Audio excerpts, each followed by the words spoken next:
प्रिय विद्यार्थियों, आज के इस अंक में हम अध्याय 6 दहन और ज्वाला के अंतर्गत ज्वाला की संरचना यानी ज्वाला कैसे उत्पन्न होती है के बारे में जानकारी प्राप्त करेंगे। क्रियाकलाप 6.5 एक मोमबत्ती जलाइए। सावधानी बरतिए। एक कांच की 4 से 5 सेंटीमीटर पतली नली को संडासी द्वारा पकड़िए और उसका एक सिरा मोमबत्ती की अकंपित ज्वाला के अदीप्त क्षेत्र का मतलब अदीप्त मतलब जो दीप्तमय हो। कक्षा 6 में आपने पढ़ रखा है दीप्त और अदीप्त वस्तुएं क्या होती हैं। अदीप्त वस्तुएं ऐसी वस्तुएं जिनका अपना प्रकाश नहीं होता, दूसरे के प्रकाश से चमकती हैं, वो अदीप्त वस्तुएं हैं। यहाँ पर अदीप्त का भी वही मतलब है।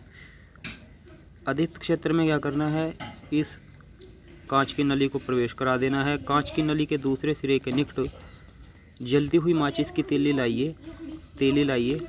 क्या वहाँ कुछ समय पश्चात ज्वाला उत्पन्न होती है।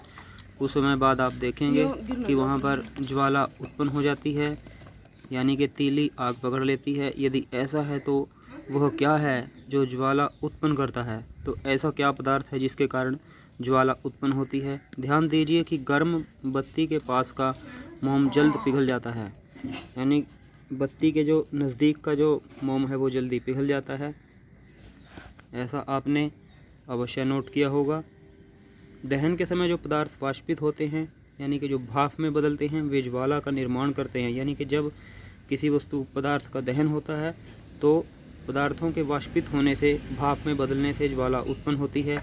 उदाहरण के लिए मिट्टी का तेल और पिघली हुई मोमबत्ती के साथ साथ ऊपर उठते हैं और दहन के समय वाष्पित होकर ज्वाला का निर्माण करते हैं। मिट्टी का तेल वाष्पित होकर ऊपर उठता है जिसके कारण ज्वाला उत्पन्न होती है।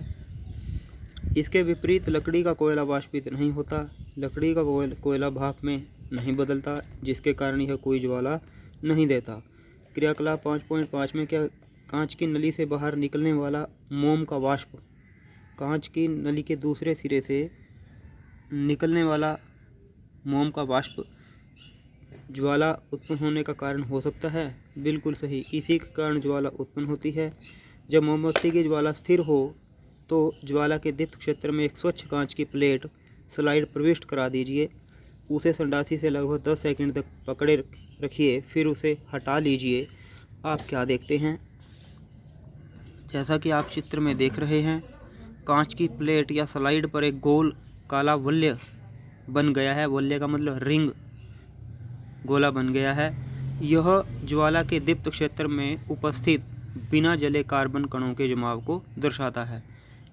दीप्त क्षेत्र में जो कार्बन के कण हैं वो उनका दहन पूरी तरह से नहीं हो पाता, उन्हें हम अधजले कण कहते हैं, जिसके कारण कांच की प्लेट या स्लाइड पर गोल काला वलय बन जाता है।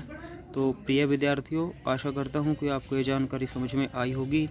आपका बहुत बहुत धन्यवाद।